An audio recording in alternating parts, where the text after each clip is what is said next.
This is a subject I get excited about, and I always wonder in a group, who would be interested in going to space if you had a chance? Right now, civilians can go to space.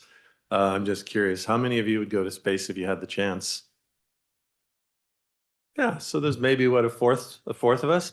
So one of the prevailing questions in the astronaut corps is, would you take a one-way trip to Mars? So that's an interesting one, right? Everybody wants to go to Mars, but if you weren't going to be able to return, would you take that trip? So there are people who will take that trip and go to Mars without returning. Here's my disclosures, and I wanted to share one story because often the media gets a lot of very interesting stories about space, but these kind of hidden ones don't get publicized too much. So I wanted to share one of those.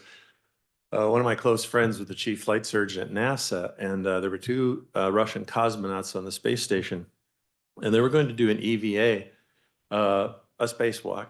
And so the one cosmonaut was outside the station already, and the other one froze when he got to the gate. Sorry, I'm got to figure out how this works. There we go. And they couldn't coax him out. And so what happens is when the space station it has to orient toward the sun so the solar panels work. So sometimes you could picture it's orienting like this and the Earth is down below. And then sometimes it has to orient like this. So this cosmonaut, to him, it looks like he's just going to fall straight down. Like that door is no longer this way, it's this way. And they could not coax him out of there. And the Russians pride themselves on being extremely tough and resilient, and this was kind of an embarrassment.